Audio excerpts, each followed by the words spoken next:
What's going on, YouTube? This is your host for tonight's roundtable, Mr. Micro Mike. And to say that we're going to have one hell of a fire show tonight is an absolute understatement. Chat, we have the all-star DSA panel tonight. The big folks are in the game. The best of the best, and we are ready to feed you your Lions talk for this evening. So without further ado, let's get into these intros. First is the guy that deals with the flu shot. And when I mean deals with the flu shot gets a Detroit Drew shot. What's going on, Detroit Drew? Well, I'm here while I'm sober because tomorrow night might be a little bit different story. So enjoy me while I'm sober while you can. And that is hashtag facts, man. Some magicians can walk on water. The next man can swim through land. What up, Doe? 313 J-Mo? What's good, man? It's always beneficial to swim through land. It's a great way to travel. Our next man was dropped twice as a baby. First in Hiroshima, then in Nagasaki. What up, Doe? TA of Global Sports? That may have been What the it best do? one I've ever heard. Hey, that's facts right there, Mike. That's facts. I was dropped as a baby. When Alexander Bell invented the telephone, he had 3 missed calls from Luke G. What up, Doe, Luke G? What up, though? What up, man? We finna have a whole lot of fun today, ladies and gentlemen. And make sure you hit that like button and get yourself ready, get your popcorn ready, because I'm finna go ahead and keep my undefeated record today. Nah. Lastly, when our next member works out at the gym, he does not get stronger. The machine does. What up, Doe?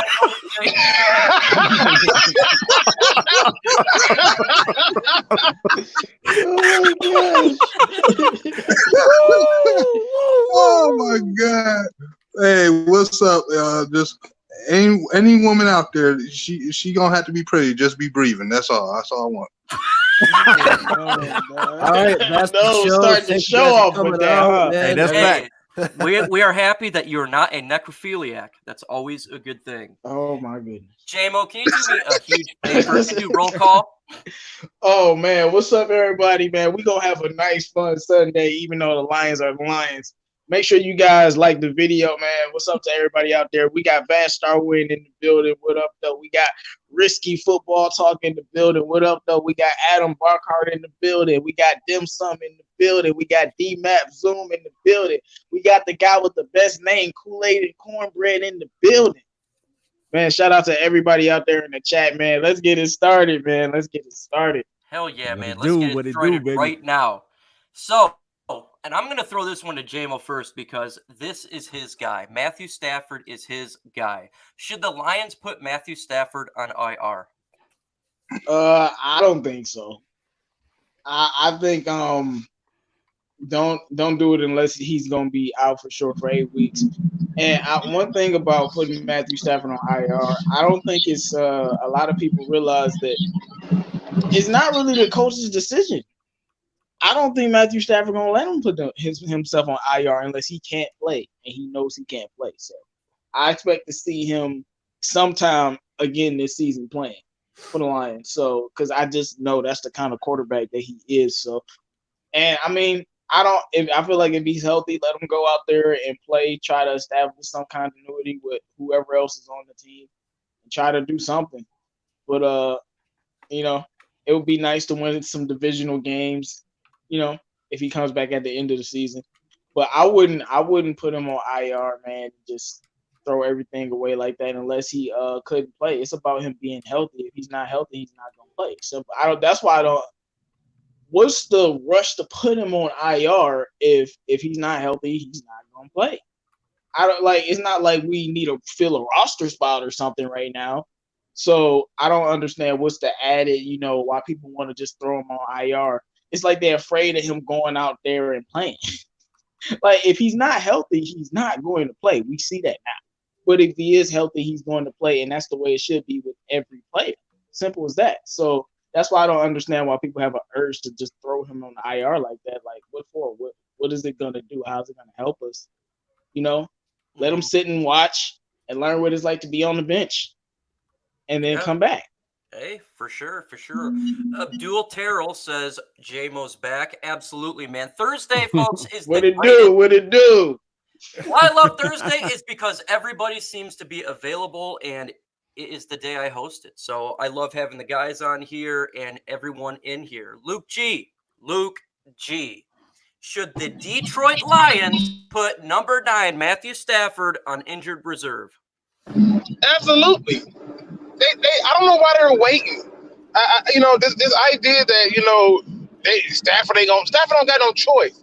He's not the employer, he's the employee, and he should definitely be placed on IR. Yeah, not only do I believe he should be placed on IR, Herman Moore thinks he should be placed on IR, and we agree in the same reason why. What are you gonna play him for? Right. Let him sit on IR, let him heal up, and let him get ready for next year. You're not going to get anything. The chance of you making the playoff this year, 0. It's a wrap. It's not going to happen. Okay. So what you gonna do? Just throw him out there for what? To sell tickets? I don't want a ticket to be sold. I want my quarterback healthy. They should have put him on IR last year, and maybe we not sitting here looking at him right now trying to figure out if he's gonna retire or not.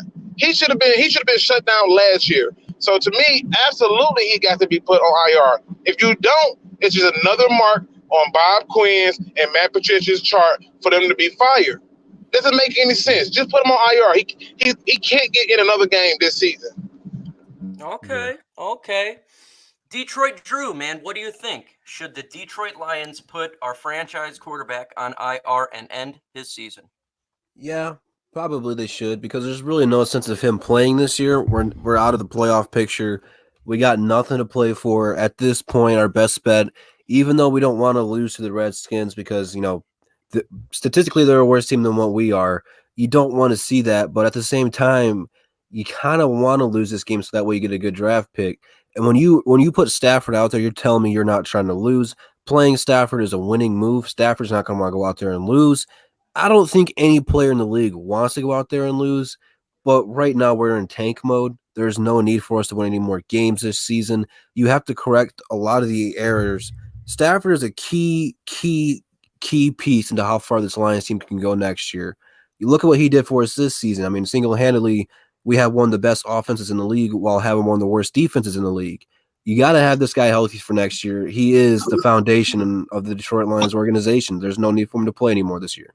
And just like Brian Smith said, he played at an MVP level, and they ended up like this anyways. That's what sucks for Matthew Stafford. The guy has been playing out of his mind this year, and he's not going to make the Pro Bowl because of his injury, and potentially his season's over with. No, Miss J, what do you think, man? Should the Detroit Lions put Matthew Stafford on IR? Absolutely, because at the end of the day, I understand where J-Mo is coming from.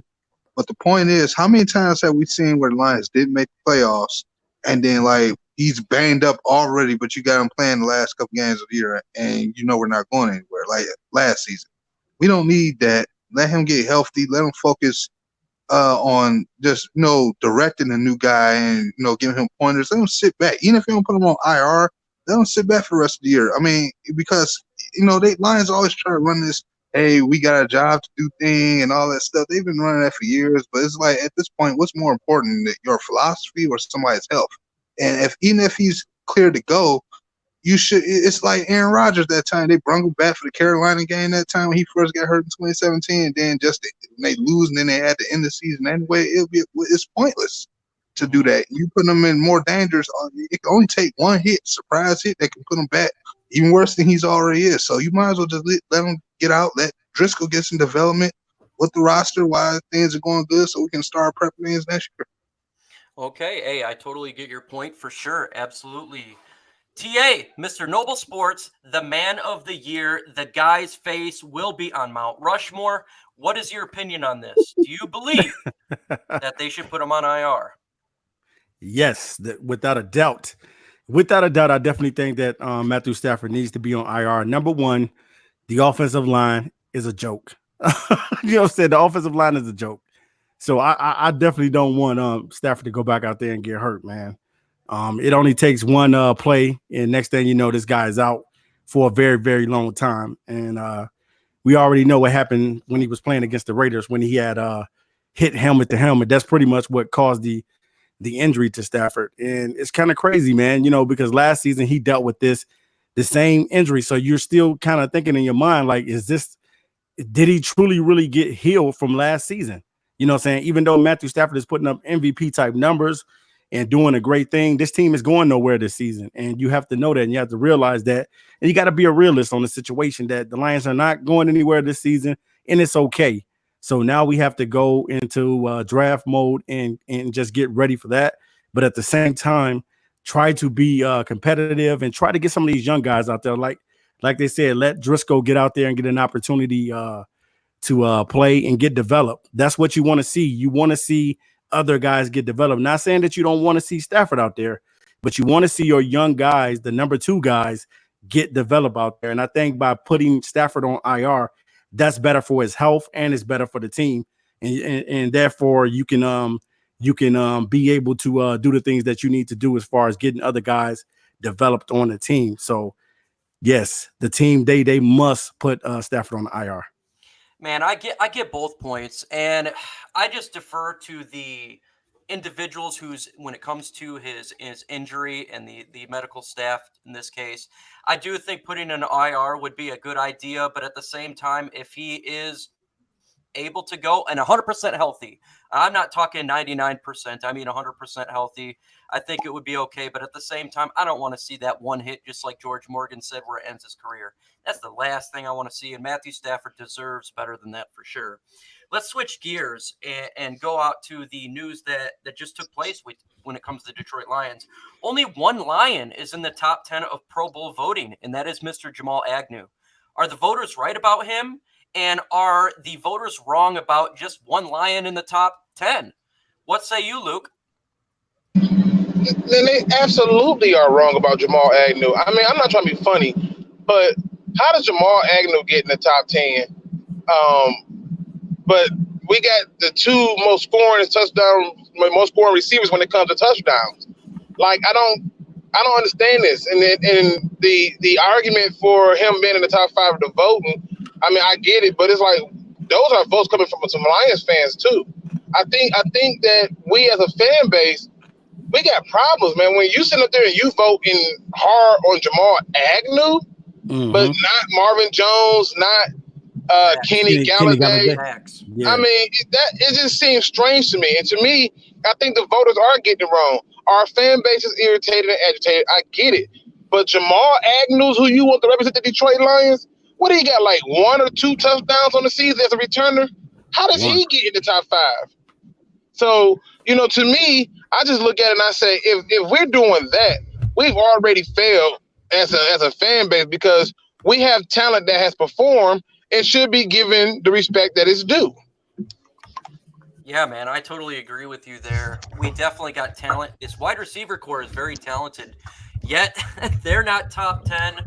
I think they deserve to be in the Pro Bowl this year. And what sucks about the Pro Bowl is it's who you know, who's popular.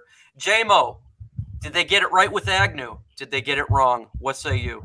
Well, with Agnew, they did get it right for the. He's a special teamer, so him and guys like Matt Prater, Don Muhlback, those are the type of guys that always make it.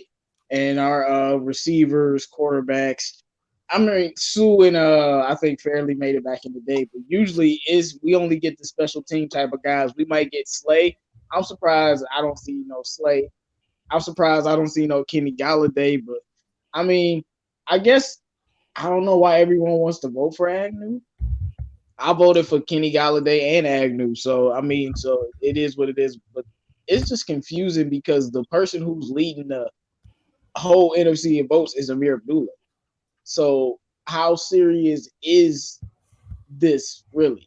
Because really, how serious is the Pro Bowl if Amir Abdullah is leading the NFC in Pro Bowl votes? Like, but Agnew, when it comes to special teams, I'm not surprised. I'm not surprised that he would make it for special teams.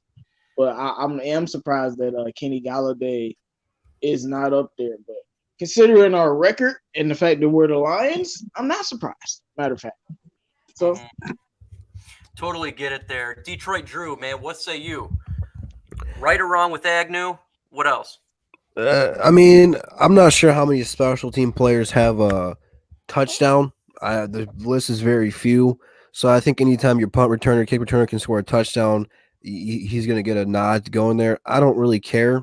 It doesn't bother me one way if he makes it or not. Nobody from this defense deserves to make it to the Pro Bowl. So they have gotten that right. Marvin Jones, Kenny Galladay, like they have said, has had another great season.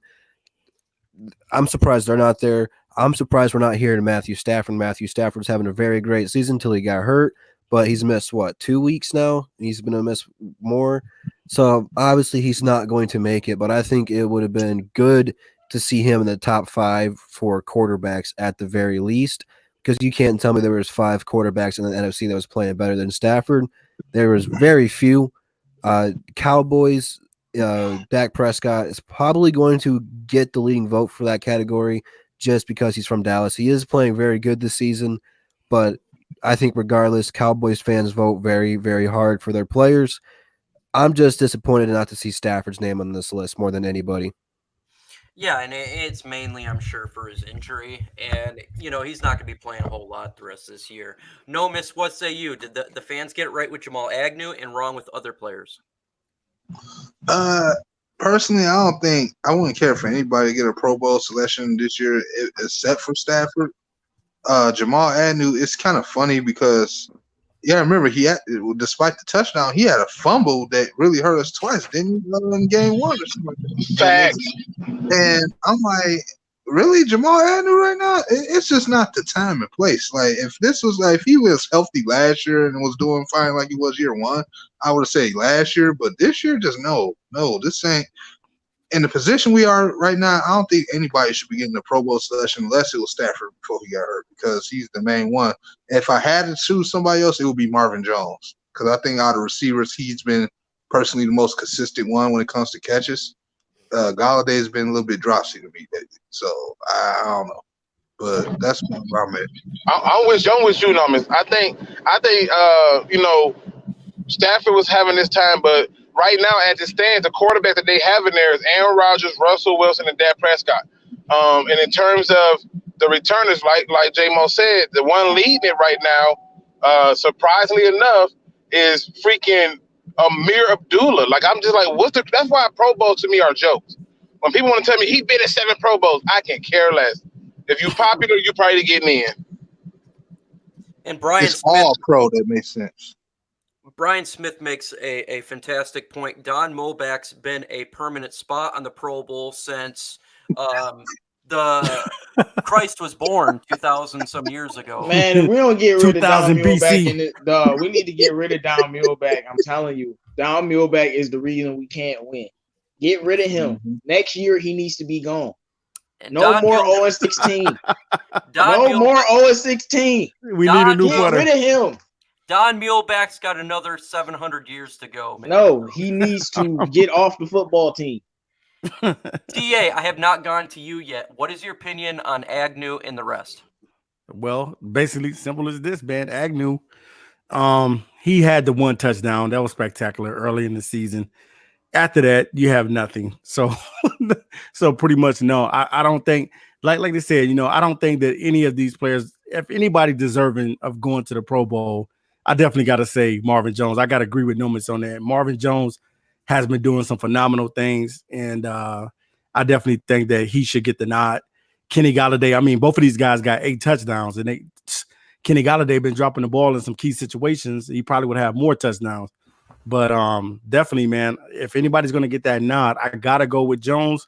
But with Agnew, as far as the fans wanting to see him get in, not really, but I'm with Drew on it too. I really don't care if he gets in or not. But I gotta say definitely Marvin Jones. But Agnew, I really don't care if he gets in or not, because nobody really cares about the returners like that unless you're getting unless you're like Devin Hester out there. If you're Devin Hester out there, then yes, you deserve to be out there. Mm-hmm. Hey, yeah, I see your points, man. I see all your guys' points. Yeah, I think the wide receiver duo, one of them should get in there. Will it happen? Probably not. It's a popularity contest. I honestly don't give a damn about the Pro Bowl. they always screw the Lions. It's always about popularity and who you know, and we know how that thing goes around. So let's switch to the good news that finally, the Detroit Lions activated Bryant from IR, but they also sent Mr. Fullback Nick Bodden to IR. Luke G, what is your initial thoughts of this news? Tragedy, because we're supposed to be a power running team. How you do that without a fullback? You know, when who's gonna be the leading back on this now? Now we're gonna be doing a whole lot of single formations, and I'm like, okay, that's not a power run. And if you're going to go that route, you should have been giving the ball a different way to our running back before they started dropping like flies with this up the gut stuff. Mm-hmm. It's insulting to think that, oh, well, we got to put the fullback on IR. I don't even think he was hurt bad enough to be put on IR. But they wanted to keep him and somehow still get a look at Austin Bryant. I don't think the trade-off was worth it, in my opinion. I'll be surprised if Austin Bryant have any type of impact in the game at all, if he play. So to me, them not doing that lets me know that they've already given up on a run, and that's a concern of mine. Okay. No, miss. I see you're wanting to speak, man. Give me your thoughts. I feel where Luke coming from, but it's like on one reason why I think that he was the easier person to put on IR is due to the fact of the matter you could probably put one of our backup tight ends in that situation and probably play like a sub fullback for us, and and they probably just want to give Austin Bryant some reps because as you see they gave Amani Warrior some, and like I said they want to start prepping and getting some of these young guys reps for next year. And I think that's the reason why they did that. I'm not saying that you're wrong. I'm not necessarily saying I'm 100% right. But I just do think, like, you could probably put Logan Thomas in the sub in as a fullback for now. And just in his season, if it means making room for one of our young guys to get some reps, I guess that's if you can say that. Okay. Detroit Drew, what say you? Explain to me your thoughts about the Bryant coming out and Nick Bodden going into IR. Well, that like button is not on IR, so let's go ahead and activate that like button and hit that if you guys have not already. Appreciate every like helps, lets us know you enjoy the content. But personally, it sucks because even with carrying on being out, cutting CJ Anderson, so on and so forth, we can go down the list all day. I liked what I seen last week in the run game with Bo. I think I'm the only one on here who's really high on McKissick. I like McKissick. I think he brings a lot to the table. No, you're not alone. I like McKissick. All right. I'm in the minority on that one. I don't think we're a majority there. But regardless, I'm liking what I was seeing in the run game. We got a lot of weapons. We got a lot of versatile backs. This is now the time for these tight ends to be used properly. When you don't have a fullback, you're probably going to see a lot more two tight end sets. It's about time we've seen Jesse James and TJ Hawkinson out there together and see what they can actually do given the opportunity. I know Bevel has pretty much gone on record saying that Hawkinson's been playing like trash. Not an exact quote, but that's where he was getting at. We got to see what they can do in the run game. So we'll see a lot more two tight end sets. Even though the season's over, we got nothing to play for. You still want to go out there and execute because you can always add things to your playbook. You get a lot more looks against NFL talent because Washington's going to be trying pretty hard against us, man. They're not going to roll over for us or anything like that. They're not going to want to get embarrassed, even though they're 1-9. So they're going to be coming and trying to stop the run because it's something that we're still trying to establish, whether it works or not. So it sucks doing that without a fullback, but it's not like it had a huge impact in the season. We're not leading the league in running or anything like that. So it's not the end all be all. Okay. JMO, what say you, man? What do you got to say about this? Well, in defense of Hawkinson, he stay open. Like Hawkinson, man, he open, man, he open more than the corner store at night, bro. He's always open, and he never gets the ball. It was a couple plays where I was watching. That's why I was getting mad at Driscoll because Driscoll wasn't throwing Hawkinson the ball, and then he got sacked twice. I'm like, throw the ball. But so they got to figure that out offensively. But man, what's the original question, Mike? I just had to defend Hawkinson, man. Bryant. Oh yeah. Okay, so I actually am extremely, extremely happy that Austin Bryant is going to play, and he will get some reps. He will get some time on the field. If he can stay healthy, I think he definitely can help us out. We have to see what he can do at the outside linebacker position. Nick Baldwin being gone, to me, it doesn't really matter that much because honestly, he wasn't doing that much. Like his lead blocking wasn't leading us to the best rushing attack in the NFL or anything. And without Stafford, they weren't using him as creatively as when Driscoll was out there. So it sucks that he's injured though. I don't like that he's injured again because he had that season injury. He's season-ending injury, and he was out the whole year. So I don't like that. But I love the fact that Austin Bryant's coming back. Somebody to help the defense. It's nice to see our young bright spots. It'd be great to see if he's something, or to see how he'll be used. But Paul Pepperoni, so he might not do anything because if he got Paul Pepperoni. But I'm very, very excited to see Austin Bryant finally. Yes, I want to see him too, man. We haven't seen anything from him yet. I'm curious to see how well he does. Obviously, it's going to be slow because he's been out for some time, but it would be nice to see him on the field. TA, what do you say about the situation when it comes to Bryant getting off IR as well as Nick Bawden going on it?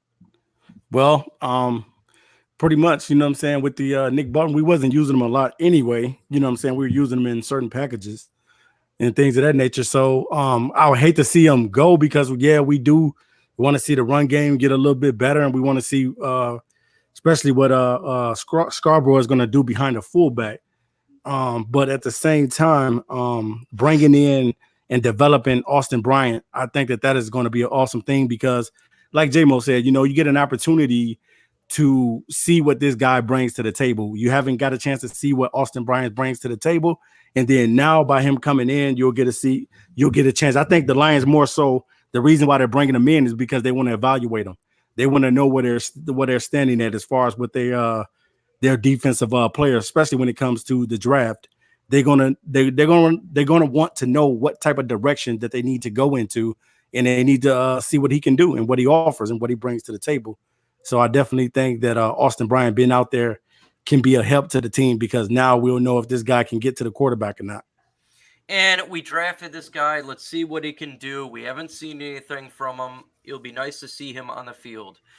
Let me switch quarters and talk about the backup quarterback position. The Lions have lost 2 games without Matthew Stafford, and no one is blaming Jeff Driscoll for the L's. Is the Lion fans base biased, or is there a reason why he's not being blamed, J-Mo? I say they biased, and there's a reason he's not being blamed. It's both.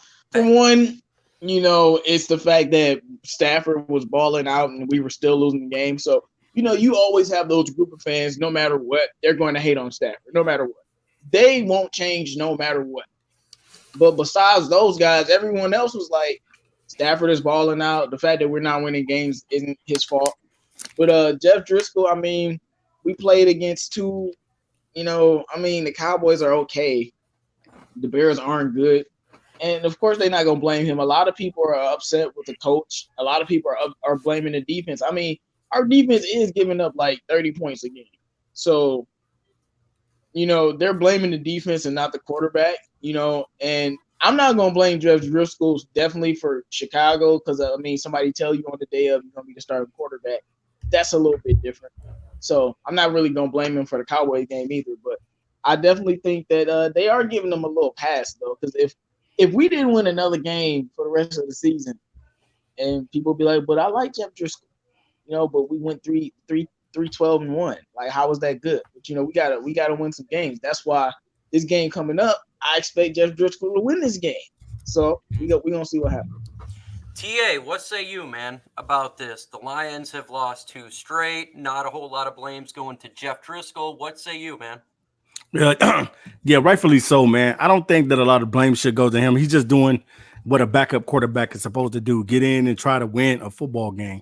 And we already been losing. So even the fact that he's out there, I don't think that everything falls on Driscoll saying, oh, man, this guy's not winning us games. He's not doing this. We were already not winning anyway. So throwing him out there to the wolves it doesn't indicate anything or play a big factor in it. We just seeing what he can do, what he brings to the table, and that is what it is. I think that's just simply it. Driscoll is out there. He's getting an opportunity to be evaluated, to see what they have, and he's doing a decent job, man. And I like what he's doing, and that's one of the reasons why I don't want to see Stafford come back, because I want to see what these backup guys can do, because we know what Stafford brings to the table. Stafford was balling out. He was doing good. Even though the team is not playing well, I still want to see what we can do with guys behind us. And we needed to know that, because we talked about this earlier in the season. If Stafford went down, what would the team look like and what would we do? So now we kind of see where we're at. We're still losing games. We still look trash. Yeah, right. We're still losing games, but at the same time, you know what I'm saying, we get a chance to evaluate another player on the team. Yeah, and I'm with Brian Smith here. Why blame Driscoll? To me, it doesn't make a whole lot of sense. Right.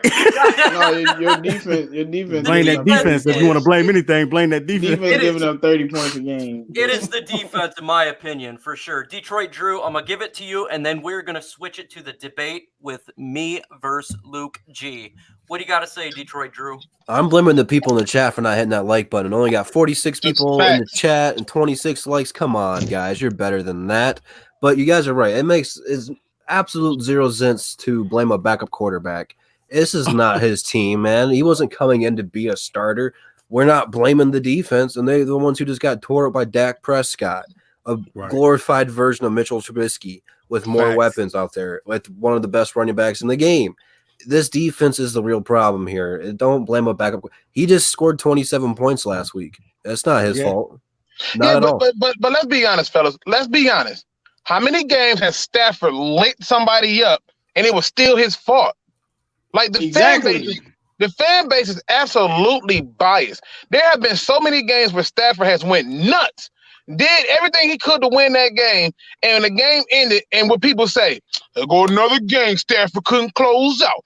Look at him, garbage time numbers. Stafford can't do this. Stafford can't do that. I think the biasness that we are seeing is simply because Driscoll can run, and running is just like the dunk in the NBA. We all get excited for mobile quarterbacks, so much excitement.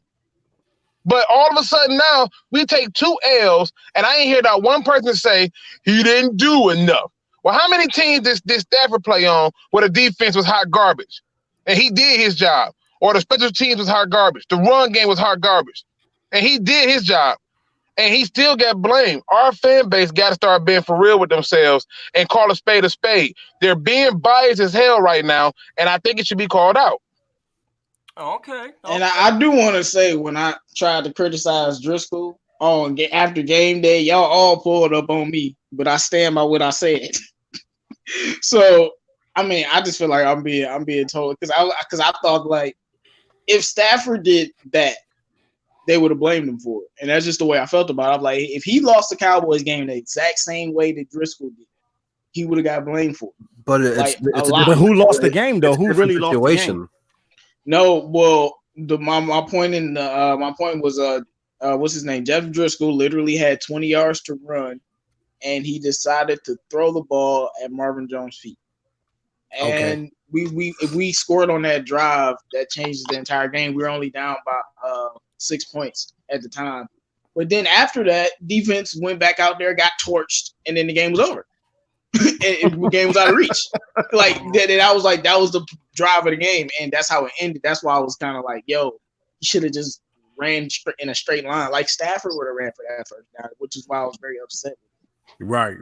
That's the difference, though. Stafford's a veteran. Stafford's been in the league for 10 plus years. He's seen what defenses do. He knows what's available. He might not make the best decisions all the time, but Driscoll, for the most part, really hasn't had a whole lot of opportunities. He's been on the Bengals, and the Bengals put him at wide receiver, man. I mean, that's not the Bengals. He's been a starter for the Bengals before.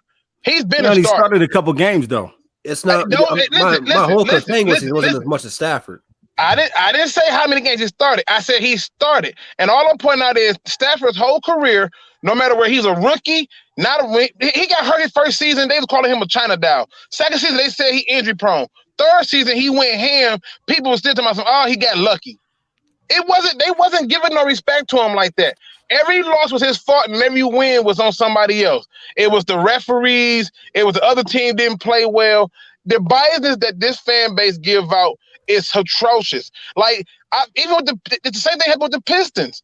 Andre Drummond can go out there and get 40 rebounds, 40 points, 40 assists, and 40 likes in our chat. And he gonna still be called a bum because they didn't win the game. This is what our fan base do.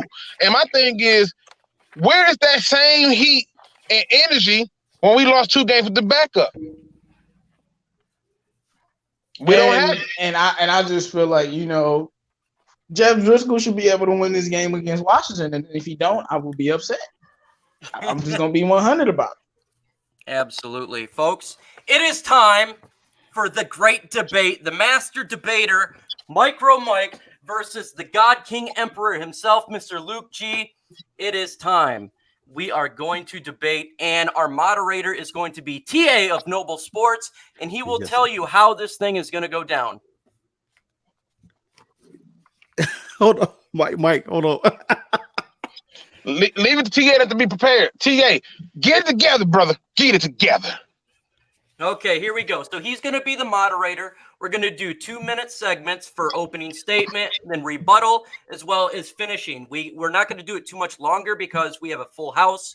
And this show is a little bit lighter on Thursdays due to the game on Thursday Night Football. With that said, TA, can we begin the fun? Go ahead and have Luke G start this bad boy up first. Okay, you want me to go first? Yes, okay, let me go. Okay, let me go ahead then. Let me get my ready. 2 minutes. You got 2 minutes, Luke. 2 minutes. All right. So first of all, let's tell them what the debate is about, so they don't be confused about this. Let's get what the debate is about. The debate is about the head coaching job. If we had a choice between Mike Tomlin, that is the guy who I want, and the choice of Luke G, Mr. Rex Ryan. Okay. Inquiring minds want to know. Well, once he said that, he already put the first nail in his coffin. Let's get right to it. First of all, let's go through the history of the Detroit Lions. The last time we had a head coach that had any type of attitude or any type of moxie was Wayne Fontes. Wayne Fontes. When's the last time you saw a head coach get mad on the sideline? Jim Caldwell like he's a deer in the headlight. Matt Patricia like he wants to eat his face. Everybody in between that was terrible. When you go through and you look at Rex Ryan went to a division with not just anybody, the New England Patriots. And he took a team that was 9-7 to the AFC Championship game in that division. AFC Championship game, and the quarterback was Mark Sanchez. You want to know who his running back was that year that gave him so much success? Okay? It was Chris Ivory. The number 1 receiver was Jericho Cotchery. Okay? This guy literally has a 4-2 playoff record. Okay? I'm tired of seeing coaches on the sideline sit up there and not be able to just simply control the room and be honest with the players and call them out. I'm tired of these generic answers. When you look at Rex Ryan, you're going to get 2 things from him. You're going to get the truth about what's happening on that team. You're going to get the second thing is you're going to get accountability. But the big thing you're going to get is an identity. You're going to get attitude. This man took a team twice, the Jets, twice to the AFC Championship game. Now, Mike Tomlin, I get it. But Mike Tomlin has been able to be gifted a team that was already made from Bill Cowher. Already made from him. And there's no guarantee that he's going to be released because the Pittsburgh Steelers don't just drop coaches. So my thing is this. Why not get somebody who got something to prove? He also took a Buffalo team to an 8-8 record in his first season. Before he bounced up out of there. To me, if you just look at it from the standpoint of getting an attitude, getting an identity, time it is. All right, here we go. Let's go, Michael Mike, open statement. There is a certain coaching trait you simply cannot put value on, and that's intensity.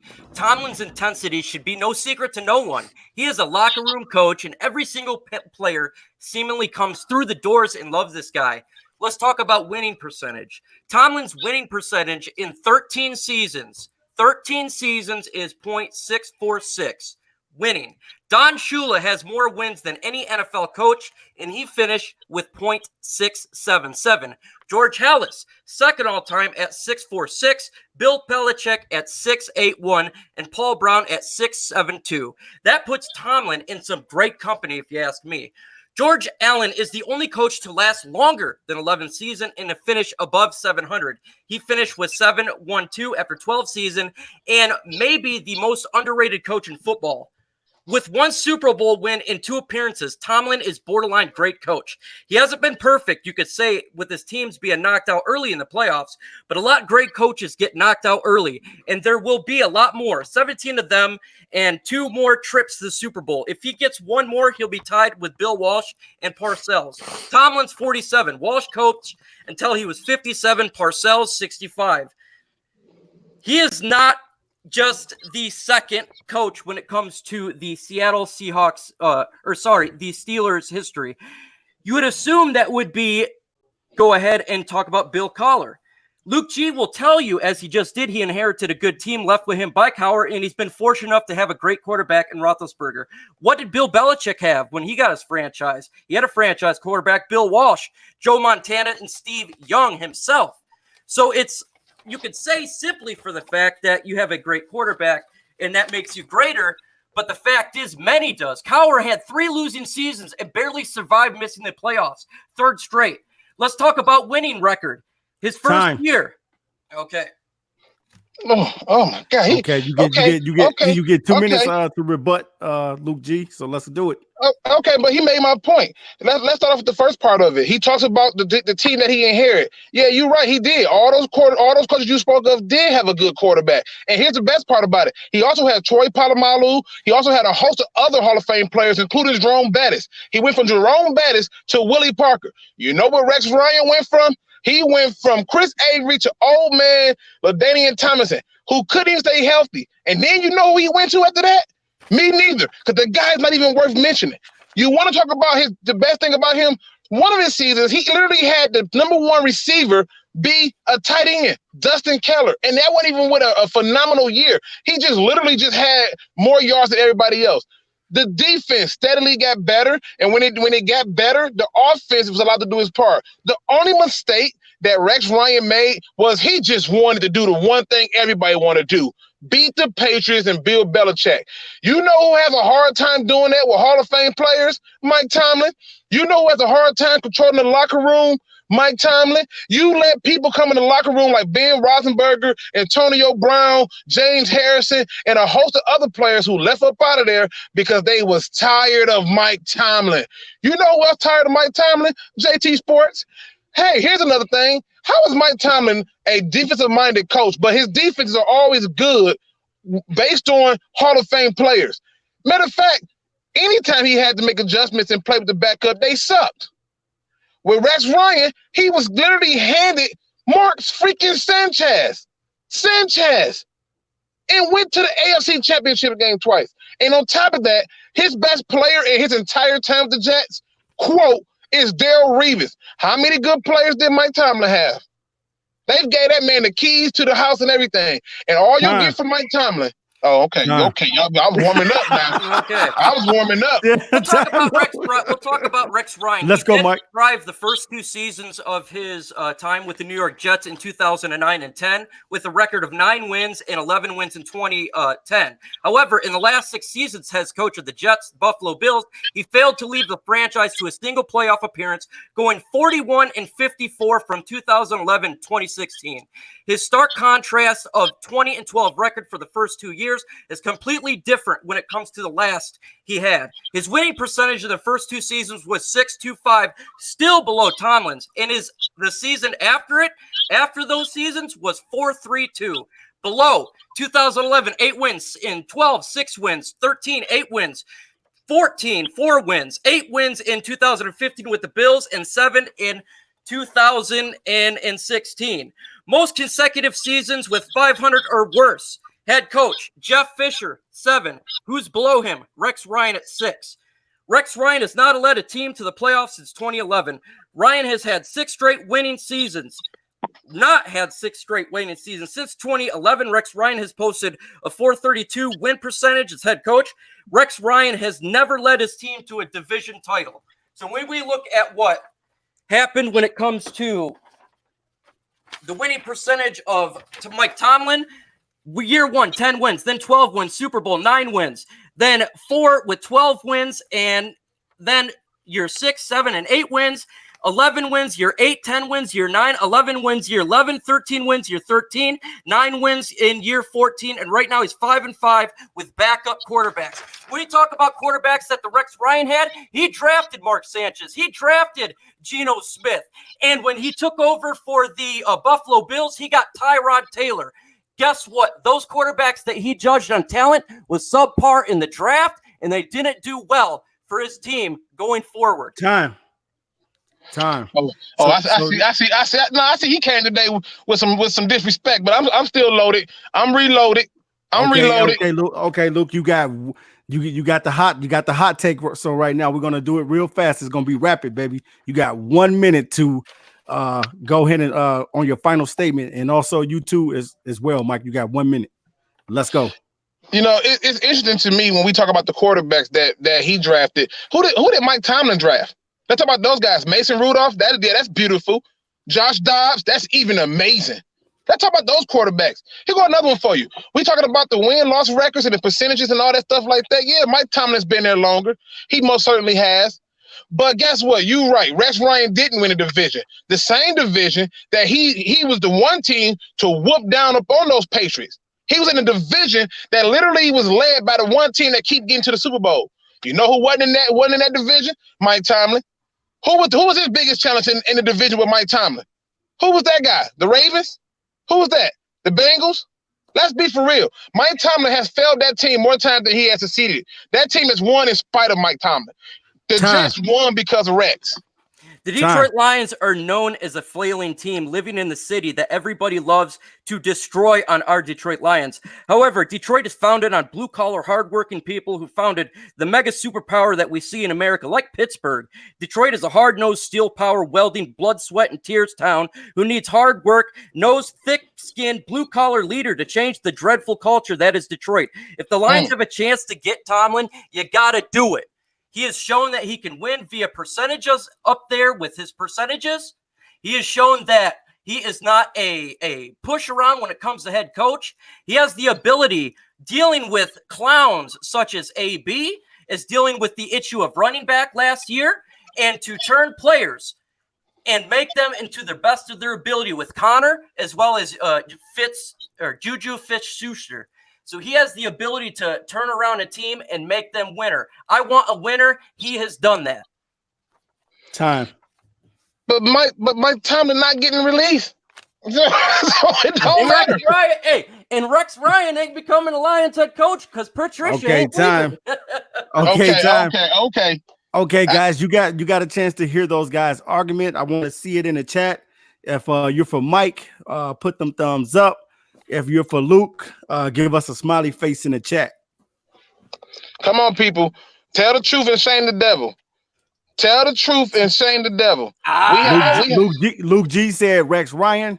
Micro Mike said Mike Tomlin. So I want to see what you guys think. Yeah, everybody, make sure you put it in the chat, man. Let us know what you think, man. Who won the debate, man? Let's get it, man. And this is something that we want to do normally. So let us know if you think this was fun to do, getting the blood boiling, getting the fires going with this dreadful season. We just want to talk some fun. Well, listen, I mean, and the truth is this. When I say Rex Ryan, I'm looking for the attitude. When you can go into a division like that with them, man, that's crazy to do that. And to get to the AFC Championship game with Mark Sanchez. It's Mark freaking Sanchez. Hey, come on, guys. Hey, we need you guys to vote on this. We need you guys to vote on this. So Detroit Drew, man, what do you think of this debate? What's your thoughts? Well, I mean, to be honest with you guys, I wouldn't want either one of those candidates. I don't think Tomlin's going anywhere. Pittsburgh doesn't fire anybody, and I think Rex Ryan's overrated. The thing about Rex Ryan, though, they usually run the ball and play defense, and that's what we're trying to establish. Facts. It will be interesting to see it, although it's kind of hard for Mike Tomlin, because he inherited such a good team, and it's slowly gotten worse every year that he has been there. But at the end of the day, you know, with the exception of this year, they make the playoffs still. So, I mean, both of these guys have had teams that have won at different levels. So, I mean, who knows? At least they have some pedigree and some culture. I think personally, Luke G came out a little bit more passionate. He had a little bit more fire into what he was saying. Mike was ready to go, though, man. Every time he was ready. Every He time was Noble pause, Mike was on it. It was good. It was a good one for the first one. I don't know who won. It's going to be close, but you guys can't grade it, man, like that. What's that? Let me ask you this, Drew. Let me ask you this. It really boils down to this. We already are set up for a 3-4 defense. Who comes in and give our defense the best chance to thrive and be the best that they can be while running the ball? Mike Tomlin or Rex Ryan? I don't know if they'll make them that much better, and I don't know, man. I really don't know. I'm just pointing out to you. Rex Ryan gives you the better chance. It gives, you know, with Mike Tomlin, we gonna need a whole new facelift. Rex Ryan, we ain't gonna need that. But Mike came out and when Mike threw a few shots, I said, okay, all right, let me go back now, because when he wanted to go there, that's what he want to do. Have you been adding it up though? Yeah, TA? it looked like it might be 3-2. Luke. It's more than 3. No, I'm not. TA, what do you say, man? What's No, going I'm on? looking at them. It's definitely more than 3. Not everyone put a like or smiley face. A lot of people commented Luke. Yeah. Let's see. Okay. All right, let me do this. 1, 2, Hold on. 3. That's 3-2, 4-2, 5-2. Let's see, 5-3. 5-3. It seemed like. What about you, TA? What about you, J-Mo? 5-3, Luke. I got 5-3. I'm going with Mike. So that would be 5-4, and then 5-5 because of Brian Smith's comment apparently. Yeah. What about Drew and TA, you got I'm going with Michael Mike on this one.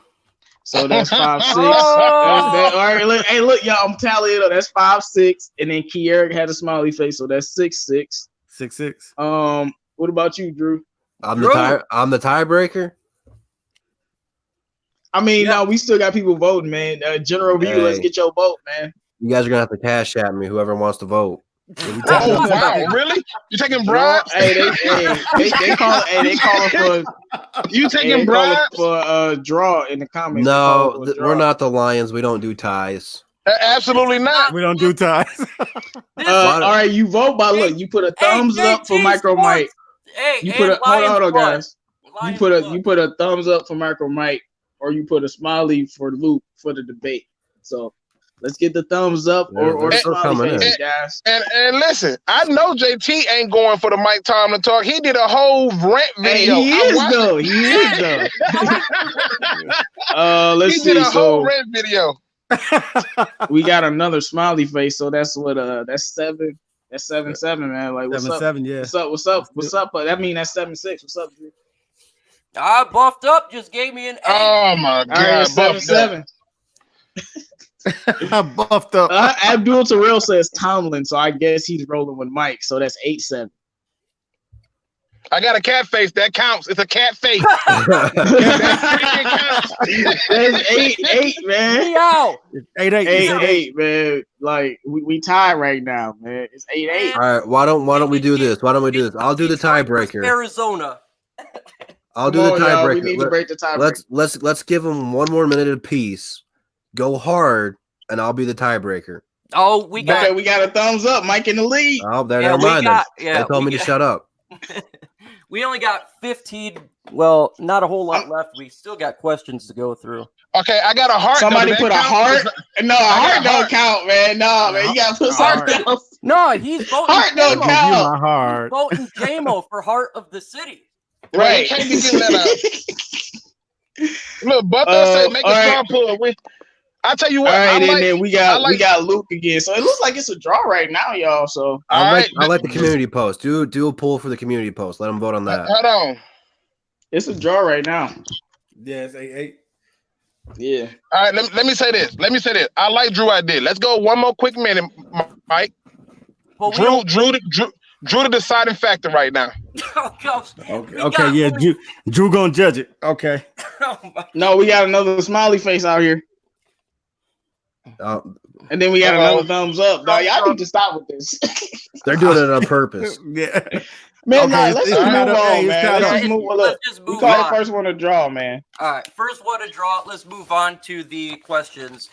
We're not doing a full show tonight, folks, because of Thursday night football. And so we want to get everything in and get everyone involved on the round table. So here's the question. If the Lions are picking in the top 10 of the NFL draft and Tua is available, should the Lions pick him? J-Mo. I feel like that question is hard to ask because I don't know how much his draft stock will be affected at that point. Because of the hip injury, he could fall one round, a couple rounds. So I don't know if he's a first round pick. Now, if he's going in the first round and Tua's there, hey, man, they take Tua. I'm not going to be mad. I like Tua. But I'm very concerned about his hip, though, which is why I don't think he's a first round pick because of his hip. I think that's going to notch him down around. But I like Tua, but I'm very concerned about his hip. I would want to pick somebody that's healthier. But I would rather go for a pass rusher, though. But it's certain quarterbacks that I wouldn't be upset that we got, but it's not that many I like, though. You know, if it all depends on the injury, and I don't know the severity. If he's healthy, though, yeah. I ain't complaining. I'm going to be honest with you. I think if he's healthy, I think if Tua is healthy, he's not going to be there if we were just a top 10 pick. I think he'd go fairly early. Detroit Drew, man, what say you with Tua? I want to know if he comes with the Life Alert endorsement or not. To be honest with you guys, though, it's kind of a scapegoat answer. The Lions have to get this one right, man. They have to get a player who's going to come in and impact right away. I don't care if it's a quarterback. I don't care if it's another tight end. I don't care if it's a defensive back, whatever it may be. We need to get this guy right. We need to get the best player available in the draft. If it's a quarterback, you have to go out there and get him. Get the best player available. Now, my buddy here, Luke G, has got to go, and I want to throw him final thoughts since he's about to leave, and tell us what you think, man. Yeah, I'll answer the question and get a final thoughts. No, more no, hell no, absolutely not. No way should we be taking a quarterback with hip problems. I mean, if Dak Prescott is working out his hip to throw the ball, what Tua gonna do? I mean, seriously, we can't go and listen. We got to stop with getting these broke people. Okay, Javi Bass was a great talent, but he was broke. Kerry Young Johnson, a great talent, but he was broke. Ernie Sims, great talent, but he was broke. I'm not taking another broke product. I need somebody to come in healthy, sit behind Stafford and learn. Not sit behind Stafford, do rehab, and still got to learn the playbook. That's too much. But for the final thoughts, ladies and gentlemen, thank you all for coming out and rocking with us, man. You know, I really appreciate it. Mike made sure that he came prepared. You know, he was flipping pages, and I was saying to myself, oh, snap. It's like you got a book over there. But it ended in a draw. So I there's so much respect for that part of it, but I like to always try to leave on a positive note, and that is, if you can't do it, then don't worry about who can. Do the best that you can do, and everything else in between will fall in line in the universe as it should be for you. With that being said, ladies and gentlemen, thanks for joining the show, and Lucci is out. Don't be no chump, please. Please do your research. Jama, no, I was gonna ask Luke, yeah, is there any QB that he would be okay with taking instead of Tua? I'll answer that. Obviously, this is a little bit biased here because I'm an Oregon Duck fan. Justin Herbert, I think. I knew you was gonna say that. Well, of course. This is a little biased. It is biased because I've seen him play. Okay, Mike, do you watch Oregon games? Let's talk about this. Yeah, yes, I do watch. How good is he really? Don't be biased. I do watch games when I can, but a lot of times the Oregon Ducks play a night game and they are on the West Coast, and which is too damn late for me. So I don't get to watch every single game, but I do watch quite a bit. Now, he has the big arm talent is Matthew Stafford. He can throw that ball just really, really far. He's got that big arm cannon. His accuracy is like he's very similar to Stafford, as well as he does have that running ability like a Jeff Driscoll. He can get out of the pocket, and I think he has a bright future in the NFL. Now, again, it's all depending on where we pick in the draft. Top 5, yes. If we're talking quarterback after that, 6 through 12, no, I wouldn't take a quarterback anyways. But yes, I think Justin Herbert can excel on the Lions offense. Okay, that's very interesting. And general view, you call him Driscoll. I call him Young Drisky. That's what I call him, man. We got to depend on Young Drisky, man. Mm-hmm. So he said, "A butt up says Herbert is built like a duck." Wow, no pun intended. No pun intended, huh? The Quack 12. Quack. Hey, TA, man, what do you got, man? You gonna take Tua? Not if Tua's dealing with that injury. Depending on how he comes off that injury, I don't know, man. That's a scary thing, taking a quarterback that's that is dealing with a hip injury that can be severe, and it could take him a long time to come back.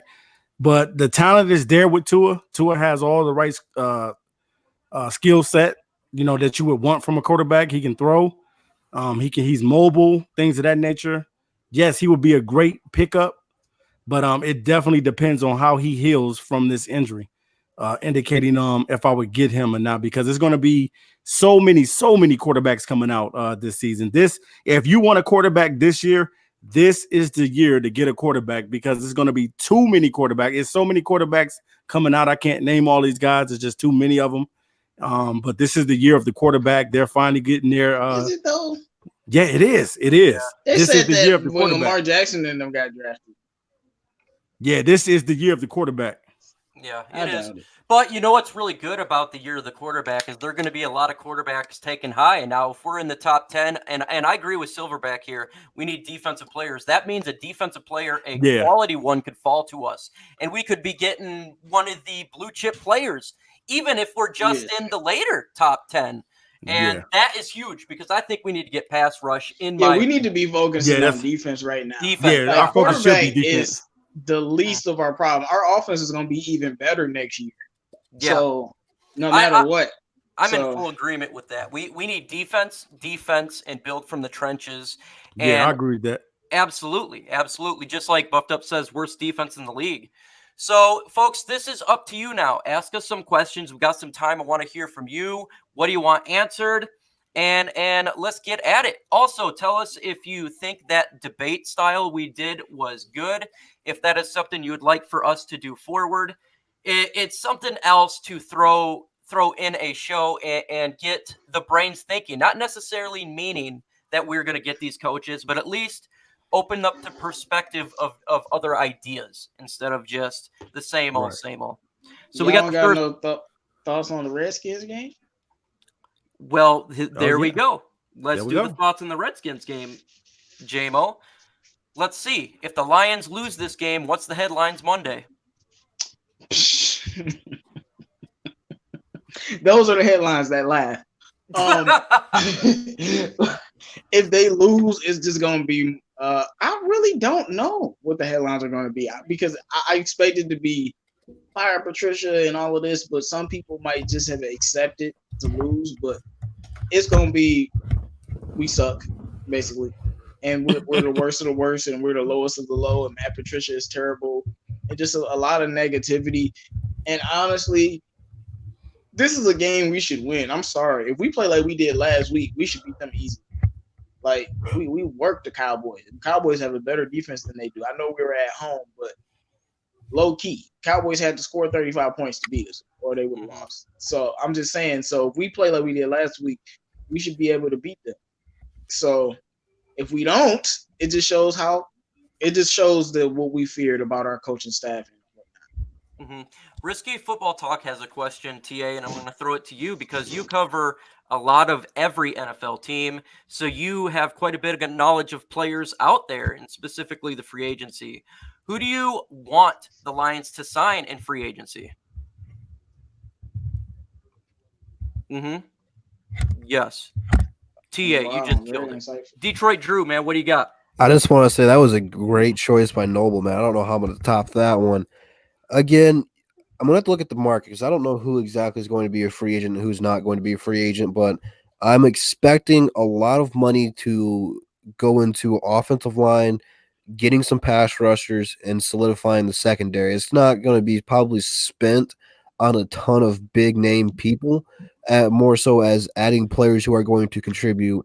Because this season, a lot of things that we have been talking about is injuries. Injuries have been a huge factor, both offensively and defensively. So I think a lot of the money is going to go into it and adding depth, not just going out here and signing people because they're out there, but guys who can come in and make a difference, no matter if they're a third string or a first string player. So I'm really looking forward to this defense getting a lot more money put into it. Mhm. Yeah. Brian Smith says if we lose to Haskins, Patricia has to eat a turducken during the Thanksgiving Day game. Don't worry. I was literally just reading that too. Don't worry. He's going to be eating one anyways. He loves food. So She said a turducken. Madden would be having a great time there. If we had Okay, better I'm- play calling, where would Brett we be? We would be leading the division if we had better play calling. That's where we would be. But we don't have Is that. JMO, is this a must-win game Sunday? You know what? Yes. I'm like, first of all, besides the fact that I'm sick of losing, they 1-9. You not about to tell me you about to lose to a 1-9 team. You better win. I don't want. See, you threw me off. I was in the zone, though. Bro, like I said, y'all about to go in, man. I'm about to go in, man. Look, you better win. Like I'm dead. This team 1-9. Dwayne Haskins is a rookie quarterback. They don't have that many wide receiver weapons besides that one great wide receiver rookie. You put Darius Slay on him, he's through just like Amari Cooper, Benito. So you should win this game. I'm serious. Third game with the offense and everybody continuity.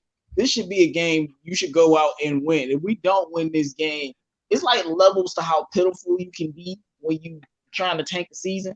Like we will be at the lowest totem pole. Like we can't lose to no 1-9. I think they 1-9 or 1-8. Can't lose to no one win Redskins team. Or however many. Oh, they 2-9, but they suck, bro. Like we cannot lose to them with Dwayne Haskins at quarterback. That is embarrassing.